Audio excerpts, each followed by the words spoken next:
they are operating from a masculine force because that is the energy that operated during the time of Pisces, you know, and at an astrological level. But now it's a shift. We're going into the age of Aquarius. We're going into the air sign. We call it the age of the ethers. And those same elements of fire are not going to work out in this new generation. So whether I'm a feel like my wife, she's more masculine energy than I am. And I'm more feminine energy than she is. But the goal is we have to find the harmony of merging those two worlds together. Okay, to make sure I'm staying on track here, because like she was saying, like sometimes spirits take over and it pulls you let it take over the place. Let it take over. Awesome. Let it take over. In ancient Kemet, they call this Ma'at. Yes. You okay? Yes. Ma'at is the unification of divine order, truth, wisdom, but it is the masculine and feminine on the scales that are balanced out. Because when I wasn't balanced, right, they would weigh your heart on the scales of Ma'at, and it had to be as light as a feather. And if that heart was heavier than that feather was, not physically, energetically, your heart would be devoured. I forgot what that monster was called. It's like an alligator, hippopotamus, leopard, but it would bring you back into the cycle of incarnation. There was a time when they would actually cry when you were born, and they would celebrate when your soul would transition because they knew that your being had an opportunity to move into a higher plane. Now, when my heart is too heavy, what does that reflect? What kind of emotions create a heavy heart within your life? Someone share with me. What you got, brother? I'll wake you up real quick. What makes your heart heavy? Yeah. Anger. Who can relate to that? Anger. Oh, right here, right over here. Yeah. No. All these feelings are messengers. If I learn to listen to them, they will show me exactly what I need to learn. What else makes my heart feel heavy? What you got? Fear. What'd you say about fear earlier? Was that acronym? False evidence appearing real. Man, but it becomes very real when I don't know that it's false evidence. Now, when I have that feeling of fear, what does that create inside of me? Contraction. How do I begin to breathe? Right? Now, what makes my heart feel light? Shout it out. What we got? Love. Man, joy. What else we got? Happiness. Dancing, right? Who's playing basketball, you know what I'm saying? Yeah. Me holding my baby boy, like that automatically brings me into a space of divine love. Now, the goal is through this journey, if I suppress that feminine energy, right? And if I don't allow myself to feel those emotions, if I get anger, and then I shut it down, I suppress it. I get fear, I shut it down. And sometimes, a lot of us, because we have to work, I got to take care of my kids, I got to take care of my family. I don't have that opportunity to deal with that energy that I have stored inside of me. But it always finds a way to express itself. It's always going to come out in how I react, how I become irritable, how I get into my depression. I might get panic attacks. These are all the spirit trying to work through, say, yo, we got to change something. We got to move around this energy so that we can find a way of bringing it back into balance, because this is duality. As the Queen said earlier, everything has its opposite. From the one come the many. You have it in different symbols, the yin and yang. I see she has a flower of life on here. And when you start to study these concepts, when you realize consciousness, spirit, the divine, wanted to experience itself, so what it began to do was separate itself.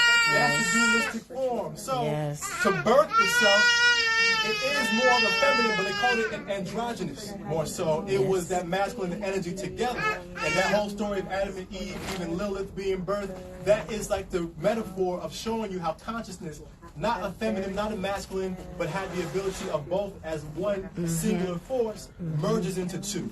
Then we have male, then we have female, right? And then in alchemy, they have the elements. You have earth and water, you have fire and air, right? And I don't know if you want to study alchemy, but then you have salt, you have sulfur and mercury. Salt is the body, sulfur is the kundalini force, the male energy, and mercury is the spirit that can operate between both worlds together.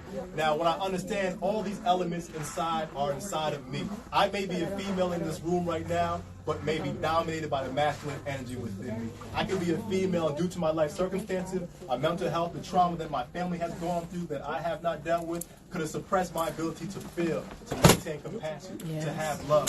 So we have to begin to realize what are the walls that I have created within me unconsciously that are not allowing me to express that divine energy within me.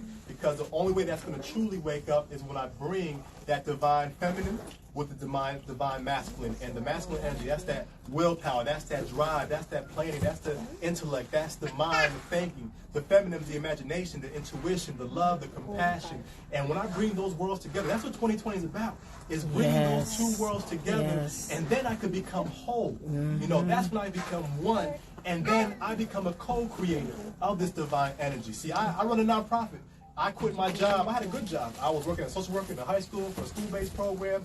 But when I lost my best friend, it woke up something inside of me. It began to shake down these walls, and I had to activate my masculine energy. See, it was like an oscillation. I grew up feminine energy, went to school, played football in college. It destroyed my feminine aspect. I was just all masculine. Left college, got my heart broken, then it awakened that feminine principle. But then now, at this stage of me being 32, I'm finally merging both polarities together. And when I created that consciousness, I realized, how can I bring this feminine principle, but I need the order and structure of the masculine energy to make this nonprofit operate, to make the order and the structure so that I can actually fulfill this mission. And all I'm doing is just a co-creation of this. And when this happens, things just take place. You know, doors is open. If I were to tell you, we don't have the most organized internal structure, but the amount of people that have donated money to us, the amount of people that have gave us opportunities, the amount of folks who support us each and every day, I know that's something much higher than me.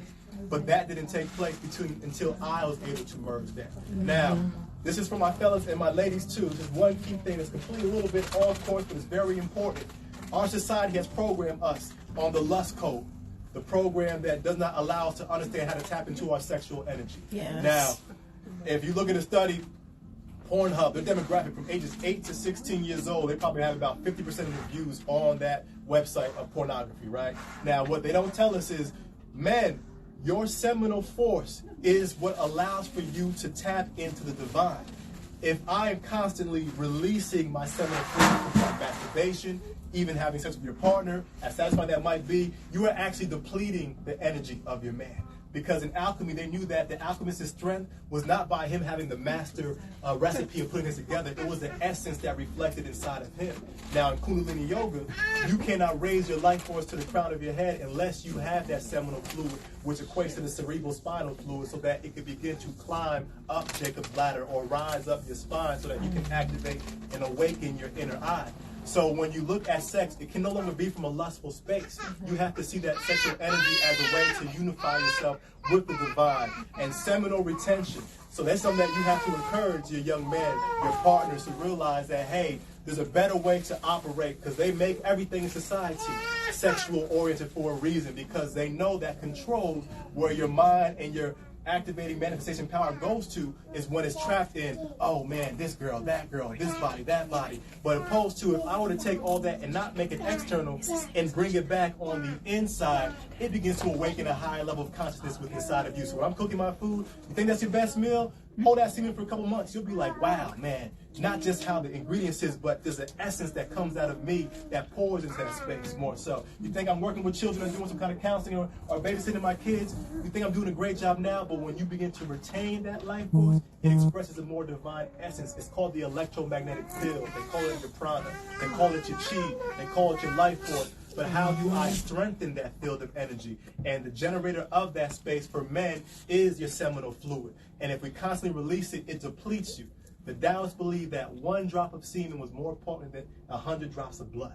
Okay, so when you see it from that perspective, how are we training these kids now in the digital age who are constantly learning habits that are actually doing more damage to the pleasure centers, to the brain, how they deal with stress? And even females, they believe that this is how I pleasure a man. This is how we're being taught. Sex education is backwards in our society. So beginning to help us awaken so that these men aren't looking for that lustful way to heal their hearts. They're doing it by taking the time to feel, to connect, and to express themselves at a more divine level. That makes sense?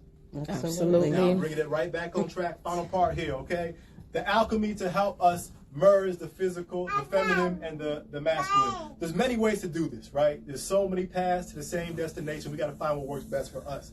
Now, one thing that I think is very powerful is, one, the body could be looked at as the physical aspect, and the spirit can be looked at as the feminine aspect. If I go through a fast, if I take that time to maybe just go through a juice fast, maybe go through a fruit fast, and I begin to starve this physical body, I begin to dissolve the ego. And then if I do some kind of breathing, prayer, meditation, I am merging in the feminine to merge and form a state of alchemy that awakens something new within myself.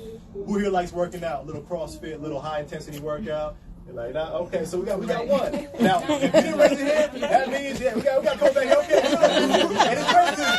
And if I don't, like she said earlier, I had to put myself in those things. I'm like, I ain't doing that. That means you need to try that out. Because that's the alchemy, and alchemy called calcination. It's the very first step when they take an element into a higher form. They burn it to an ash. But within that, it distills the element of water. That's the feminine principle, and it has the more finer particles released from it, but it also destroys the impurities. And you're going to see the mind saying, man, this is too intense. You're going to start thinking about that boyfriend that broke your heart 4 years ago. You're going to start thinking about that traumatic moment that took place years ago, because that is your spirit trying to awaken and release itself that you can step into something higher. So when I do that intense workout, and then I get a massage, I go into the hot tub. That's the masculine and feminine merging together, allowing myself to create a new pure form of myself.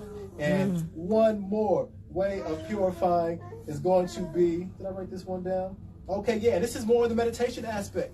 I have to consciously find a space where I feel safe to bring up my pain, to bring up my trauma, to bring up my shadows, and learning the breathing techniques to allow myself to feel those feelings and emotions, because the biggest thing that creates our suffering is the fear we have in feeling those uncomfortable spaces. And when I can create it, because either the world's going to do it, someone's going to cut you off, someone's going to curse you out at your job, someone's going to disrespect you, it's going to pull that demon out me anyway. But if I can have the fortitude to pull it out on my own conscious awareness, I can begin to have the control, like, okay, open the closet a little bit. We all got some demons, but the demon's not a bad thing. That demon's there to protect you. But if I can make friends with it and allow it to know that I care about it, it's like, you know what, I'm not going to destroy your life no more.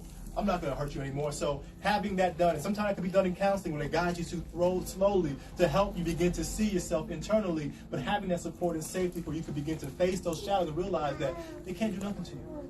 It's only the idea that you create within yourself that's not allowing you to really let go of that pain and the hurt. Because in this day and age, we're seeing what's happening when we suppress the feminine energy.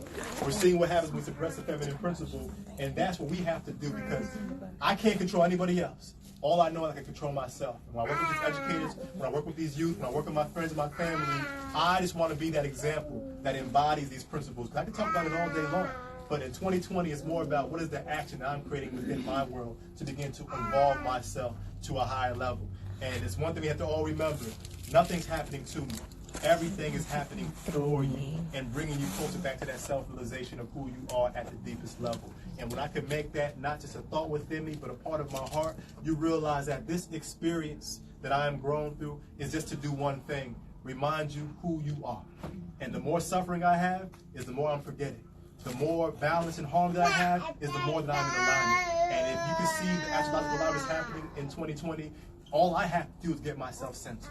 And everything else will begin to flow through me, and it'll express what my purpose is. And like we said earlier, you might have to leave your job. You might have to leave that relationship. You might have to step away from some of your family. And that's the real thing. Can I let go of what I cling to and identify with to free myself into a greater version of me? And that alone is going to be an example to show those folks around you the true power that we all can access if we open up our hearts and merge that masculine and the feminine. So, my beautiful people, I appreciate your time. I appreciate your energy. You know, I have a couple of announcements. Every second and fourth Sunday, I do these free online community meditations on a Zoom call. You know, it's 9 o'clock in the morning. I have some cards. My wife could probably hand them out for you. But it's only to do one thing, man. Bring some balance. I bring some simple techniques with some higher techniques, some breathing, some stillness, some self-awareness, so that you can begin to free those walls that we have created consciously and unconsciously.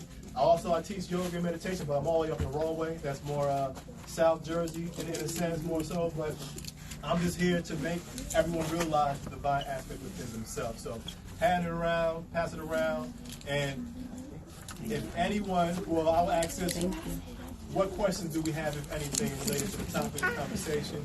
Anything that you'd like to add to this space? Perfect. You are a beautiful group. Once again, folks, the divine light within me, acknowledge the divine light within each and every one of you. Sister Benna, thank you very much for having me out here. I appreciate it. Rockala, I don't know your first name. Judith, man, beautiful space. It's great to see what you're creating here, because these are the spaces that's going to help us begin to uplift our consciousness in higher levels. So, folks, thank you. Have a beautiful day. Appreciate you. Yes.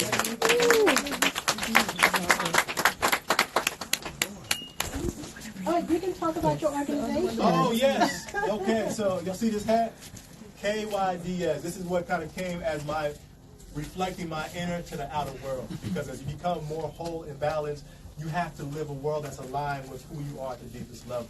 And about 5 years ago, it was a passion project, worked in Asbury Park. Am I familiar with that space? Asbury Park, New Jersey? Yep. So it's a small area, but there's so much crime, violence, poverty in that 1 square mile radius, it doesn't even make any sense.